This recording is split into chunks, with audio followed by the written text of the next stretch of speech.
Oke.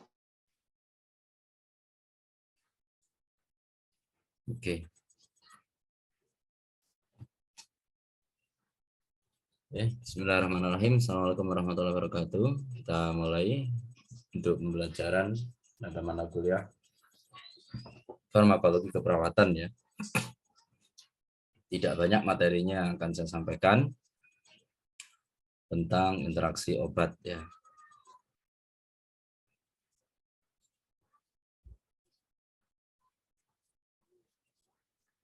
Baik. Kita belajar tentang interaksi obat.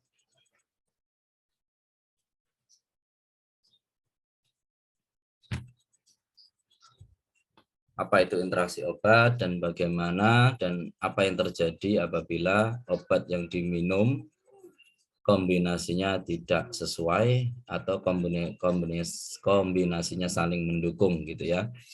Jadi obat itu kalau diminum dan kombinasinya tidak sesuai, tidak cocok, maka obat itu tidak berfungsi ya. Nah, tidak bisa memberikan efek yang diinginkan bagi tubuh. Jadi dalam pemberian obat maka harus diperhitungkan apakah obat yang diminum itu kan biasanya lebih dari satu, itu memiliki efek pendukung, saling mendukung. Jangan sampai obat yang diminum justru saling menghilangkan efek yang diinginkan bagi pasiennya. Jadi percuma minum obat karena kedua obat tersebut tidak bisa digabung. Gitu. Harus diberi jarak sehingga masing-masing memiliki fungsinya masing-masing, tidak saling mempengaruhi. Jika memang efeknya yang tidak diinginkan. Kalau efeknya yang diinginkan, maka bisa diminumkan secara bersamaan. Interaksi obat ya. Jadi interaksi obat itu, fase kerja obat itu ada fase farmasetik, fase farmakokinetik, dan fase farmakodinamik. Nah, ini kita akan pelajari satu persatu proses fase kerja obat ya, atau reaksi obat di dalam tubuh kita.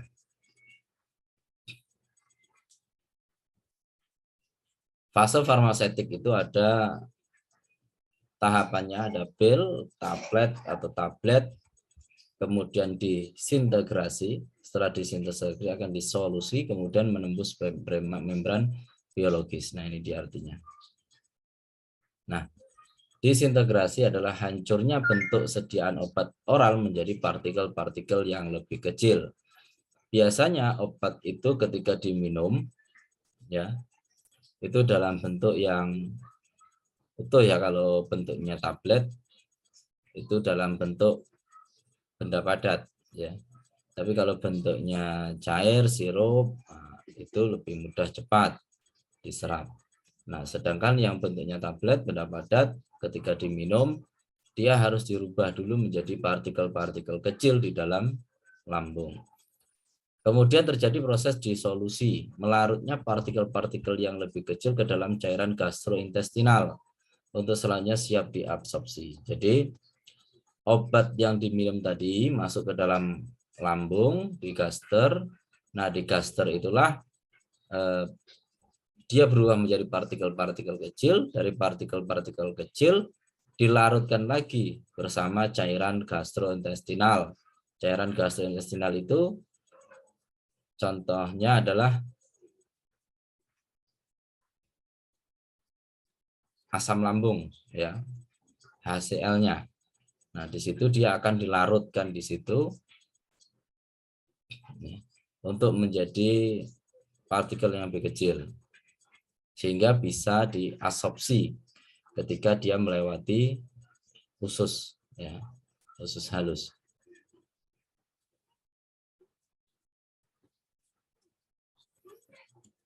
Selanjutnya time limiting, waktu yang dibutuhkan oleh suatu sediaan obat oral untuk disintegrasi sampai siap untuk diabsorpsi oleh tubuh. Jadi butuh waktu. Obat yang diminum melalui oral ke gaster itu membutuhkan waktu, time limiting ya. rate limiting. Jadi ada butuh waktu. Ya, karena ada obat yang cepat reaksinya terhadap tubuh, ada yang memang membutuhkan waktu yang lama. Obat-obat yang cepat diserap oleh tubuh biasanya memang hubungannya dengan obat jantung, asma. Itu obat-obat tersebut harus memiliki kecepatan untuk bisa diabsorpsi oleh tubuh. Karena memang dibutuhkan dalam waktu yang cepat, darurat. Sehingga dibutuhkan obat yang memang siap cepat diabsorpsi oleh tubuh. Obat memiliki tipenya masing-masing, ada yang memang cepat, ada yang lama diabsorpsi. Kemudian ini berhubungan dengan kondisi asam, keasaman di dalam lambung. Jadi disintegrasi ini juga berhubungan dengan keasaman di dalam lambung. Itu bisa menyebabkan asam, karena terjadi disintegrasi, jadinya akan menjadi basa di kondisi di dalam gaster. Nah, itu tadi ya farmako yang pertama tentang farmasetik ya. Artinya obat yang diminum tadi sampai ke dalam gaster. Kemudian fase farmakokinetik merupakan proses pergerakan obat yang mencakup nasib obat di dalam tubuh ya. Jadi setelah dari gaster farmasetik tadi, obat diminum masuk ke dalam gaster, disinilah dilanjutkan setelah partikel-partikel kecil tadi larut di dalam cairan gaster, maka selanjutnya masuk pada fase farmakokinetik. Mempelajari perubahan-perubahan konsentrasi obat dalam tubuh terhadap waktu. Ya. Jadi mempelajari perubahan-perubahan konsentrasi obat dalam tubuh terhadap waktu. Kemudian di mana dan berada cepat suatu obat diabsorpsi, bagaimana obat terdistribusi dalam tubuh. Ya. Jadi obat itu harus diabsorpsi dulu oleh usus halus, nah kemudian baru didistribusikan, dikirim. Sehingga terkadang efek dari obat ini menunggu waktu yang lama, 1-2 jam dibutuhkan waktu supaya obat ini memberikan efek yang diinginkan bagi tubuh. Ya. Diabsorpsi dulu, kemudian obat tersebut didistribusi. Distribusi itu pengiriman. Ketika obat itu sudah diabsorpsi, harus dikirim ke tubuh yang memang dibutuhkan oleh tubuh. Ya. Didistribusikan dalam tubuh. Bagaimana enzim organisme mengubah struktur obat, metabolisme, dan bagaimana proses ekskresinya. Ketika sudah didistribusikan, maka akan terjadi metabolisme, yaitu proses. Ya, proses yang terjadi dalam tubuh, yaitu proses pengobatan dari obat tersebut.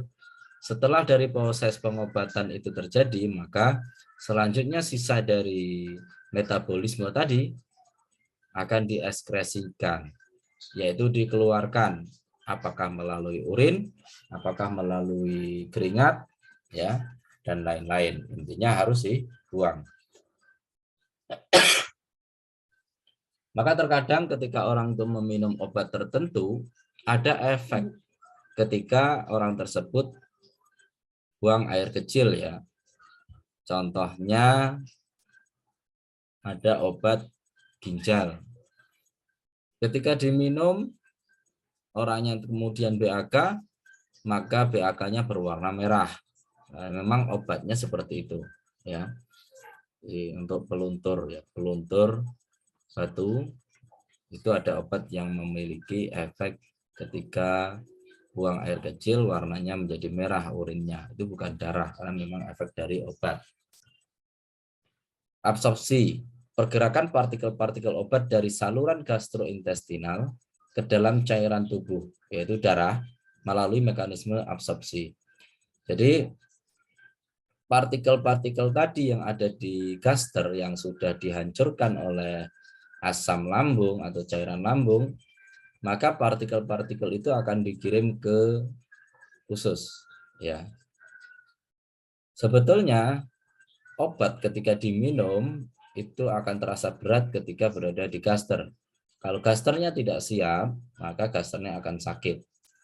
Ya, ketika sudah masuk ke saluran gastrointestinal, artinya usus halus, itu sudah tidak menimbulkan rasa sakit ya. Kecuali memang obat itu obat laksatif, obat untuk buang air besar.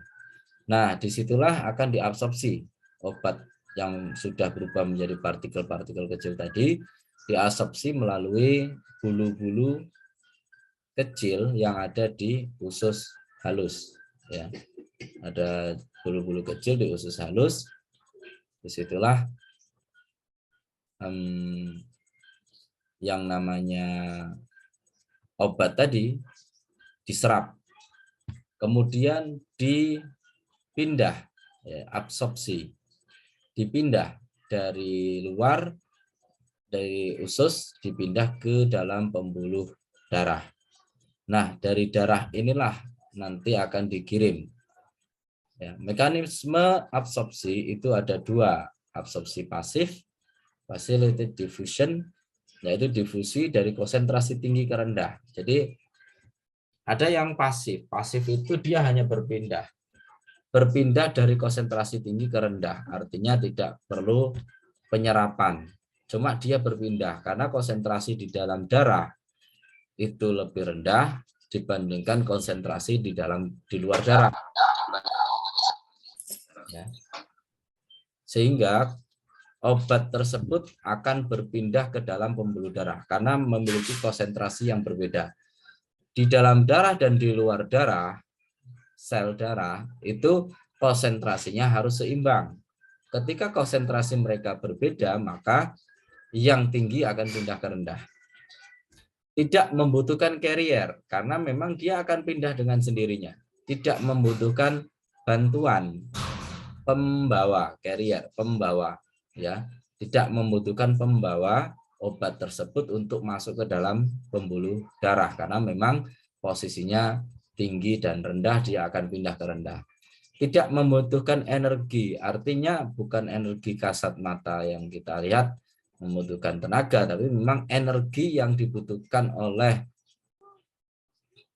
proses perpindahan antara tinggi dan rendah itu tidak membutuhkan energi, dia hanya bergeser. Apakah obat tersebut akan pindah semuanya ke pembuluh darah? Tidak. Kalau tekanannya itu sudah sama, maka bisa jadi obat yang memang tidak masuk semuanya ke dalam pembuluh darah karena mereka konsentrasinya sama tinggi, sama rendah, sehingga tidak semua obat bisa terabsorpsi tadi ya. Kemudian ada absorpsi aktif, melawan konsentrasi, membutuhkan carrier, membutuhkan energi. Artinya dia entah itu konsentrasinya tinggi atau rendah, dia tidak peduli, obat ini harus diabsorpsi, harus masuk ke dalam pembuluh darah, dan dia harus dibantu oleh pembawa obat ini. Kemudian karena dia sifatnya tidak alami sehingga membutuhkan tenaga, membutuhkan energi ketika dibawa ke dalam pembuluh darah.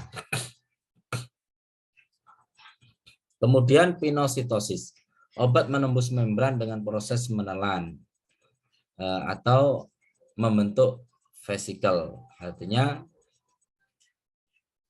obat tadi yang dalam bentuk partikel kecil melewati membran, nah disitulah membran berfungsi untuk mengambil partikel-partikel kecil dari obat tadi untuk dibawa ke dalam pembuluh darah.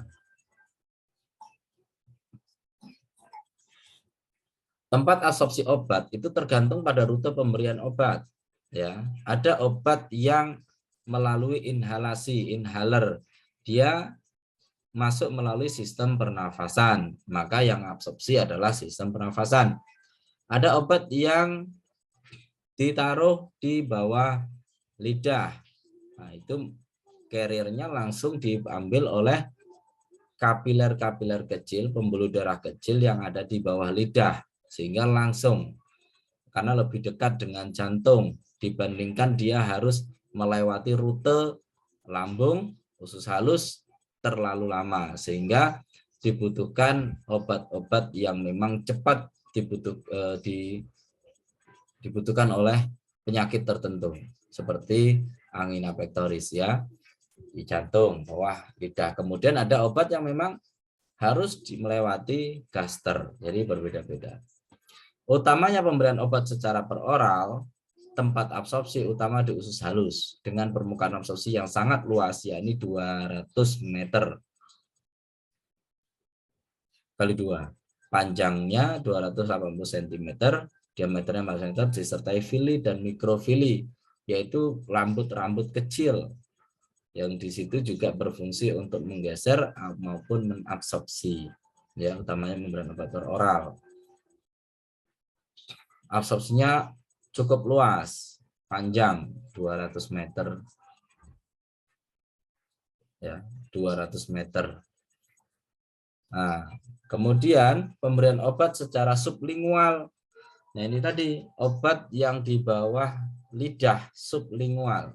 Itu artinya di bawah lidah, namanya nitrogliserin, yang sering disebut dengan, sebentar ya, oke.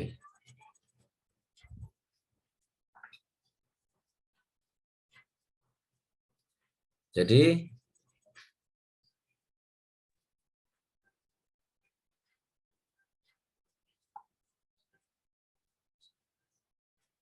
pemberian obat secara sublingual ini yaitu ditaruh obat di bawah lidah ya.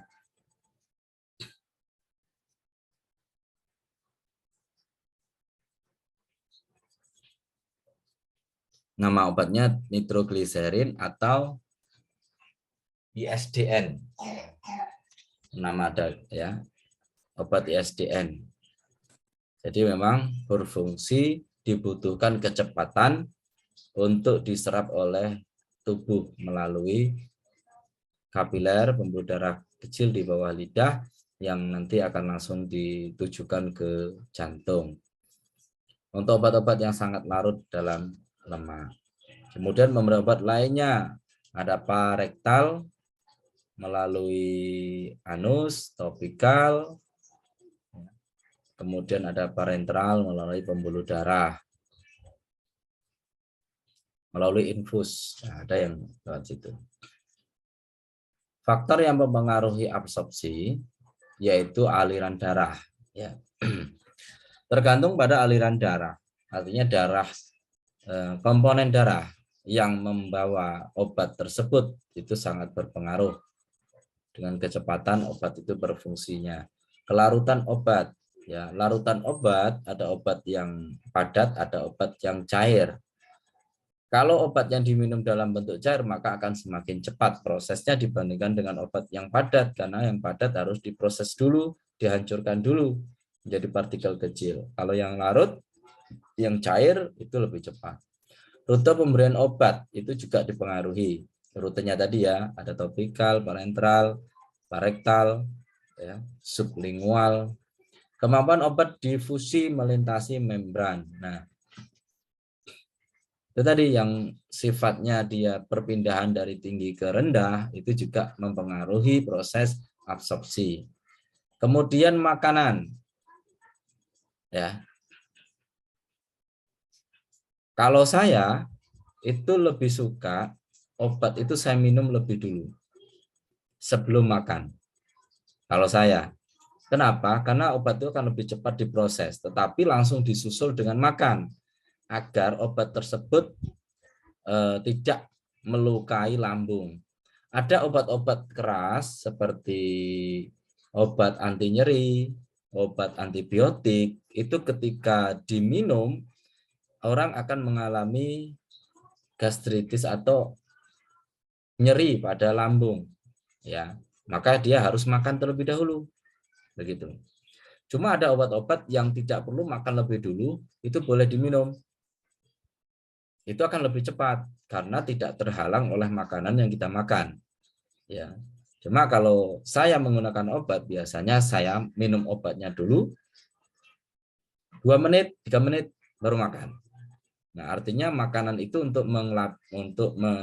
kalau saya untuk menghindari supaya proses obat yang keras tadi tidak melukai caster, gitu ya. Sifat fisika kimia obat dan jenis bentuk sediaan obat. Ya, sifat kimianya apakah mudah larut atau tidak. Jenis bentuk sediaan obatnya bentuknya cair atau padat. Kemudian distribusi. Proses obat berada dalam cairan dan jaringan tubuh. Nah, disinilah distribusi, yaitu pengiriman. Pengiriman obat yang telah diabsorpsi tadi itu akan dikirim ke seluruh tubuh yang memang membutuhkan. Tetapi ada yang spektrum luas, ada yang spektrum khusus. Kalau khusus biasanya obat itu akan langsung tertuju pada daerah yang memang dibutuhkan, yang sakit. Tapi yang spektrum luas, dia akan memencar ke seluruh tubuh. Ada antibiotik yang memang untuk khusus, ada yang luas. Kalau yang luas itu secara umum semuanya tubuh terkena dampaknya dari obat yang diminum. Dibedakan menjadi 2 fase, yaitu di fase pertama terjadi segera setelah penyerapan, yaitu ke organ yang berfungsi, yang perfusinya sangat baik seperti jantung, hati, ginjal, dan otak. Ya. Kalau obat itu memang hubungannya dengan jantung, itu akan lebih cepat. Kenapa? Ya karena semua pembuluh darah itu harus balik ke jantung.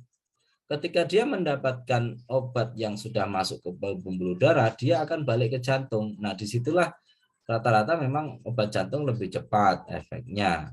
Hati juga seperti itu, karena obat itu akan melalui lewat proses toksikasi, ya, proses pembersihan toksin di hati. Kemudian ginjal, pembuluh darah sebelum balik ke jantung itu harus ke ginjal dulu, disaring, baru balik ke jantung. Kemudian ke otak. Kenapa ke otak itu juga cepat? Karena pompa darah jantung ke otak itu lebih dekat dan lebih cepat dibandingkan ke ekstremitas kaki, tangan, dan lain-lain. Distribusi fase kedua jauh lebih luas lagi, yaitu mencakup jaringan yang perfusinya tidak sebaik organ pada distribusi fase pertama. Misalnya otot, kulit, dan jaringan lemak. Nah, itu tadi ya. Kalau pada otot, jaringan kulit, lemak, itu dia lebih lama. Kenapa? Karena memang posisinya dia harus melewati banyak panjang, prosesnya panjang untuk sampai kepada daerah ekstremitas. Kalau tadi mereka melewati itu dulu, baru didistribusikan ke daerah ekstremitas, melewati jantung, ginjal, hati, baru disebar ke seluruh tubuh. Nah, yang nyebar ke seluruh tubuh ini yang lebih lama prosesnya dibandingkan dengan obat pada fase distribusi fase pertama. Kemudian faktor yang mempengaruhi distribusi ada aliran darah, cepat atau lambat. Ya, kalau anak muda biasanya aliran darahnya lebih cepat dibandingkan dengan orang yang sudah usia lansia. Karena usia lansia itu proses aliran darahnya tidak secepat pada saat muda. Kemudian afinitas, kekuatan penggabungan terhadap protein. Ikatan protein dan albumin plasma menurunkan jumlah obat bebas dalam tubuh. Kalau mereka saling berikatan justru akan membuat obat bebas menjadi terbatas, ya. Catatan, obat bebas memiliki efek farmakologis, ya. Kita kemarin sudah belajar tentang efek obat, ya, efek farmakologis dari minum obat. Obat bebas ini ya obat yang dijual secara umum bebas, ya. Semua orang bisa membeli. Obat terikat tidak menemukan efek farmakologis karena memang dia sesuai dengan order yang dibutuhkan oleh penyakitnya. Biotransformasi, ya, proses perubahan struktur kimia obat yang terjadi dalam tubuh dan dikatalis oleh enzim. Nah, disinilah obat tadi, ya, obat yang kita minum proses biotransformasi, ya, dengan adanya dikatalis oleh enzim, yaitu percepatan reaksi, ya. Karena dikatalis ini adalah senyawa kimia yang akan mempercepat proses atau reaksi kimia dalam tubuh. Yang kita ketahui bahwa obat yang kita minum termasuk obat kimia. Nah, akan terjadi proses dikatalis, yaitu mempercepat proses kimiawi di dalam tubuh oleh enzim. Terutama terjadi di hati, tempat lainnya adalah dinding usus, ginjal, paru, kulit, dan lumen kolon. Pada proses ini molekul obat diubah menjadi lebih polar, lebih mudah larut air, dan kurang larut dalam lemak sehingga mudah diekspresikan. Jadi dengan adanya dikatalis oleh enzim tadi, obat yang sudah diabsorpsi, yang mau didistribusi itu akan dibuat menjadi lebih mudah larut, ya, larut air, sehingga proses, ya, obat yang sampai di daerah ekstremitas itu akan lebih cepat. Kecuali obat-obat yang kurang larut dalam lemak hingga mudah diekspresikan. Kalau dia tidak mudah larut, lama-kelamaan akan diekspresikan, yaitu dibuang, gitu ya. Oke. Nah, ini obat itu adalah zat yang aktif, ya, mengandung, kemudian dikirim ke jantung, di jantung banyak mengandung enzim, kemudian ditransformasikan, dirubah ke metabolit aktif dan metabolit inaktif. Kalau yang aktif nanti akan, itu tadi, ketika dia bisa diterima, ya, yang tadi yang sebelumnya, maka metabolitnya aktif, bisa diubah, bisa dilarut dengan air dan berfungsi sesuai dengan efek yang diinginkan. Sedangkan metabolit inaktif, kalau laut airnya ini susah, tidak bagus, maka akan diekspresikan, dibuang.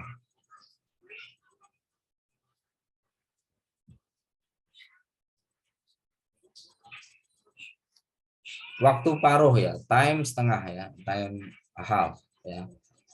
Waktu yang dibutuhkan oleh setengah konsentrasi obat untuk eliminasi, ya, misal paracetamol mengandung 500 mg, maka time half-nya, time setengahnya adalah 1-3 jam.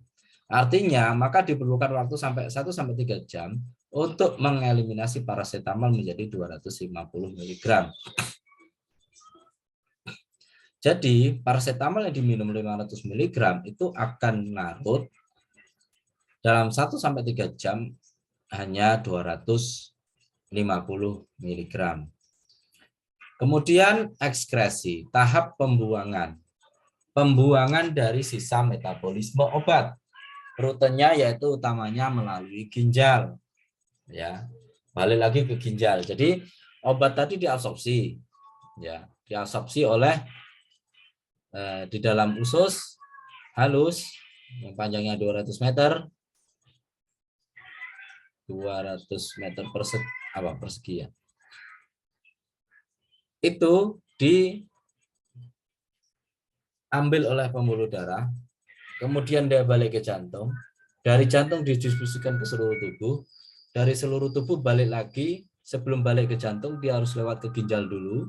Nah, di ginjal inilah difilter, disaring mana yang harus dibuang, diekspresikan, ya, sisa dari metabolisme tadi. Rute lain melalui empedu, karena yang kita tahu bahwa obat-obat kimia itu banyak mengandung racun, sehingga ditaruh di empedu. Makanya empedu, kalau yang mana merasakan empedu itu pahit, ya, entah itu empedu ikan, ayam, pahit. Ya, kalau Anda masak ikan kemudian empedunya pecah, maka bisa jadi ikannya pahit. Kemudian ke paru-paru melalui evaporasi, penguapan, melalui paru dibuang dengan melalui nafas. Saliva itu air liur. kemudian melalui keringat, diekspresikan dengan keringat. Ya. Ada obat-obat memang bisa diekspresikan melalui keringat, sehingga keringatnya pun berbau obat. Kemudian air susu ibu, bagi ibu yang sedang menyusui itu sangat dipengaruhi oleh obat. Makanya terkadang kalau anak itu sakit, maka ibunya juga minum obat dengan harapan obat yang dikonsumsi oleh anak akan didukung oleh air susu ibu yang memang sudah tercampur dengan obat tadi. Kadang anak itu susah untuk minum obat karena memang rasanya tidak enak. Tapi kalau dia masih minum ASI, bisa ibunya yang minum, nanti dia diekspresikan melalui ASI. pH urin mempengaruhi ekspresi obat. Ya, pH urin kasar 4,5 sampai 8. Urin asam meningkatkan eliminasi obat-obat bersifat basa lemah. Kemudian urin basa meningkatkan eliminasi obat-obat bersifat asam lemah. Ya, jadi kalau urin asam itu lebih meningkat eliminasi obat yang basah, sedangkan urin basa itu mengeliminasi, membuang obat yang bersifat asam. Contoh pada keracunan aspirin. Aspirin ini digunakan untuk obat paru, untuk melapangkan bronkus, pernafasan, ya, asam lambung. Dia akan meningkatkan asam lambung. Pasien diberi natrium bikarbonat, urin akan bersifat basah. Natrium penghambat ini ya, penghambat diuretik. Interaksi farmakodinamik. Nah, ini yang ketiga, ya. Materinya tidak banyak. Memang cuma interaksi obat. Ini farmakodinamik. Dihubungkan dengan kemampuan suatu obat untuk mengubah efek obat lain tanpa mengubah sifat-sifat farmakokinetiknya. Jadi, farmakodinamik ini proses saling dukung atau saling melemahkan, atau sama-sama menguatkan, atau sama-sama efek yang sama. Ya. Jadi obat itu ketika diminum kombinasinya tidak cocok, maka efek yang diinginkan akan hilang. Kalau kombinasinya benar, maka efek yang diberikan sesuai dengan yang diinginkan. Ya, kalau kita belajar kemarin tentang ini ya, efek obat. Ya. Contoh efek aditif, pemberian obat merek A kemudian ditambah dengan obat merek B. Ketika kedua obat ini diminum, akan menghasilkan tenaga 2, artinya menghasilkan kemampuannya menjadi 2, artinya mereka sama, tidak saling merugikan, tidak saling menguntungkan, tapi memiliki efek sama, 2 kan ditambah. Ya. Kemudian interaksi farmakodinamik, interaksi di mana efek suatu obat diubah oleh obat lain pada tempat aksi. Antagonisme terjadi jika aktivitas obat satu dikurangi atau ditiadakan oleh obat 2 yang memiliki efek farmakologis yang berbeda. Ini tadi, kalau efeknya tidak saling mendukung, itu justru akan saling mengurangi. Obat fenobarbital adalah obat yang mengontrol dan meredakan kejang pada seseorang. Ya, obat ini juga sebagai obat penenang. Nah, sedangkan obat strychnine adalah obat yang digunakan untuk sistem saraf pusat, mengontrol sistem saraf pusat. Jadi yang satu untuk menenangkan, yang satu untuk merangsang sistem saraf pusat.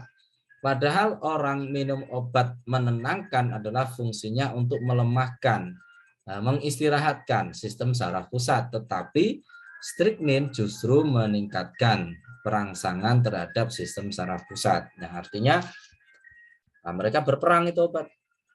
Tergantung hasilnya apa. Nah, ini contoh. Efek potensiasi. Namanya efek potensiasi.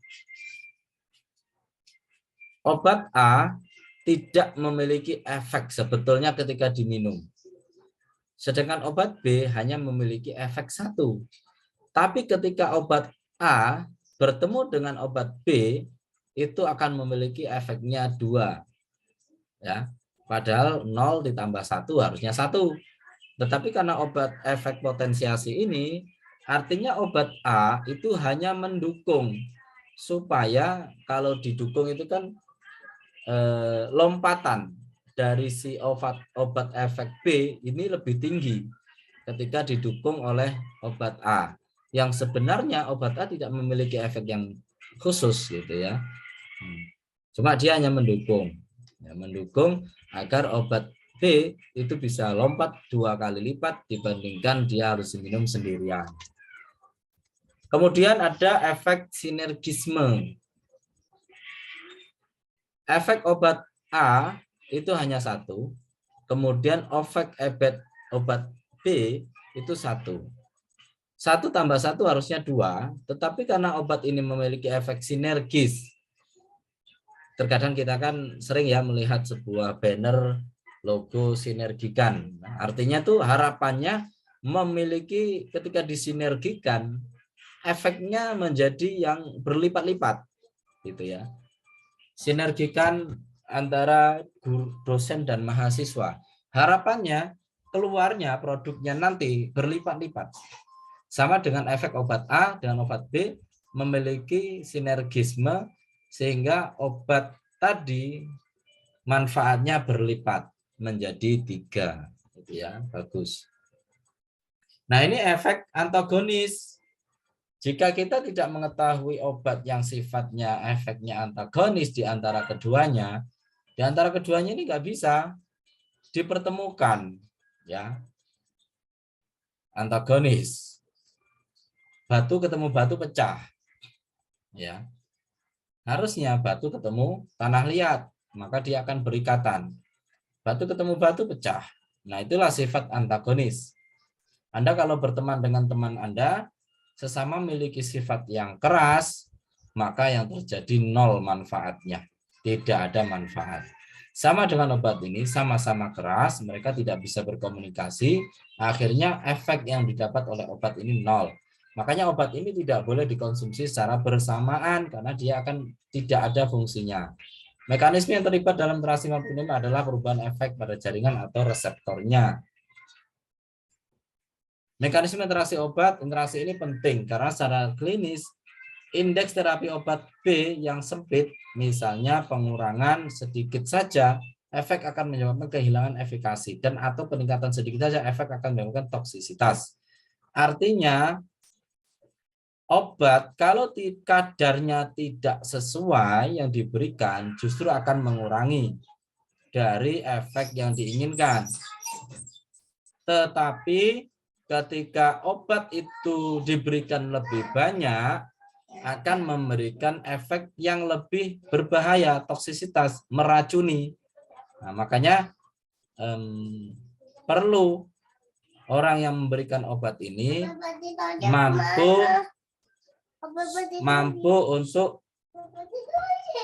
mampu untuk meningkatkan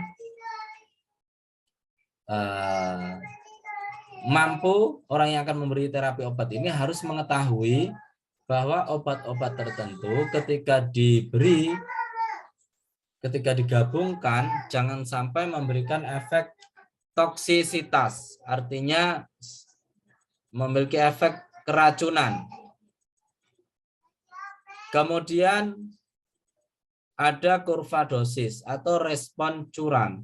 Sehingga perubahan sedikit saja konsentrasi plasma menyebabkan efek yang substansial, efek yang berbahaya. Karena kurva atau respon curam atau respon berbahaya dari obat tersebut ya yang terlalu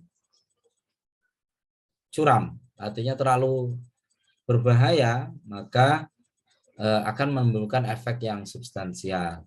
Kemudian obat-obat yang mempunyai indeks terapi yang sempit, obat anti epilepsi, obat-obat imunosupresan, obat anti trombotik akan menjadi masalah utama ketika digabungkan ya. Epilepsi, imunosupresan, anti epilepsi itu adalah untuk merelaksikan, imunosupresan untuk menekan, antitrombotik, ya, trombosis. Ya. Nah, mereka tidak bisa dikonsumsi secara sembarangan. Ya. Nah, ini interaksi obat ya. Contoh, kaptropil bertemu dengan obat furosemid. Kaptropil obat untuk menurunkan tekanan darah. Sedangkan furosemid obat untuk mengeluarkan cairan. Jadi orang yang minum kaptropil, tekanan darahnya akan turun. Sedangkan orang yang minum furosemid itu akan sering buang air kecil karena dia mengeluarkan cairan. Kalau dua-duanya diminum, ya, kalau dua-duanya diminum akan memberikan efek yang lebih bermanfaat, akan memberikan efek yang lebih tinggi, ya.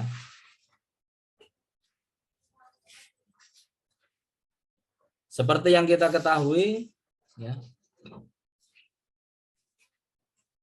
bahwa orang dengan darah tinggi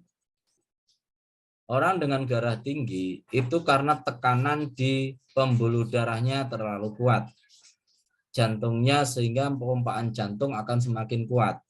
Makanya harus dikurangi dengan furosemid supaya tekanan di dalam pembuluh darah menurun. Ketika tekanan di dalam pembuluh darah itu turun, ditambah dengan obat kaptropil, maka efek kaptropil akan semakin bagus. Kemudian kaptropil bertemu dengan diazepam. Ya. Ini juga cocok untuk menurunkan tekanan darah. Kaptropil itu tadi fungsinya juga untuk melebarkan pembuluh darah. Diazepam fungsinya untuk merilekskan otot dan pembuluh darah. Orang yang meminum diazepam, ototnya akan rileks. Sehingga yang tadinya tekanan darahnya tinggi 180, minum kaptropil pembuluh darah menjadi lebar, minum diazepam pembuluh darah menjadi lentur, maka efek untuk menurunkan tekanan darah akan semakin bagus, ya, kombinasinya. Kemudian ada obat metronidazol. Metronidazol kalau versus dengan simetidin, simetidin menghambat metabolisme metronidazol, ya. Jadi obat metronidazol itu obat untuk nyeri asam lambung, ya, nyeri pada gaster. Sedangkan simetidin berfungsi untuk menghambat. Ya, simetidin berfungsi untuk menghambat keluarnya asam lambung. Jadi memang dia bisa bekerja sama. Kalau metronidazol lebih untuk menetralkan, ya. Jadi gimana ya? Satu sisi, sorry, ada salah pemahaman ya. Metronidazol ini antibiotik, sorry, saya salah. Saya pikir tadi omeprazol ya. Sorry, salah ya, bukan omeprazol. Kalau omeprazol itu untuk lambung juga, tapi kalau metronidazol adalah obat antibiotik, sedangkan simetidin obat untuk menghambat keluarnya reaksi asam lambung. Nah, simetidin ini tidak bisa diminum bersamaan dengan metronidazol karena dia akan menghambat metronidazol tersebut. Kemudian ada obat furosemid dan ibuprofen. Resiko nefrotoksiknya akan tinggi. Nefrotoksik artinya keracunan pada saraf. Ya, keracunan pada saraf. Resiko keracunan pada saraf ini, kalau orang itu meminum furosemid yang berfungsi untuk menurunkan, mengeluarkan cairan di dalam tubuh, sedangkan ibuprofen untuk meredakan nyeri, ya, anti analgesik ya ibuprofen itu, atau untuk menurunkan panas.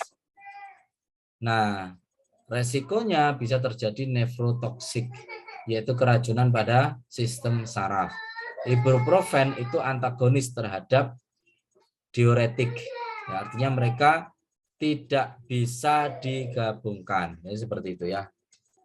Baik, itulah reaksi obat, interaksi obat yang terjadi ketika obat itu diminum memiliki 3 interaksi: farmasetik,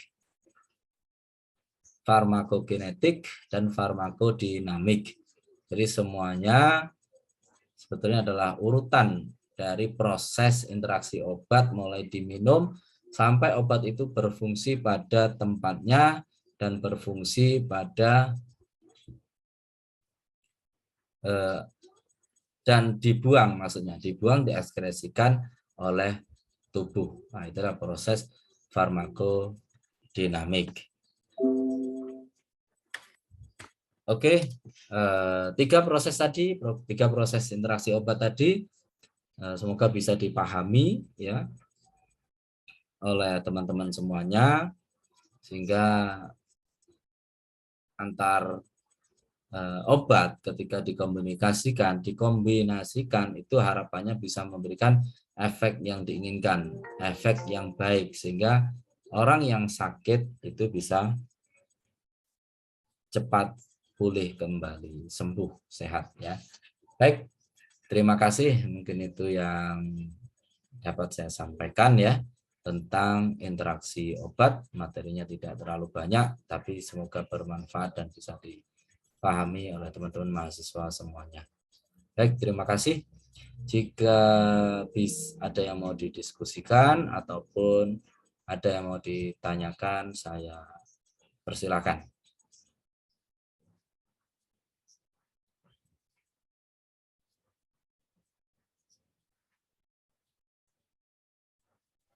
Bapak izin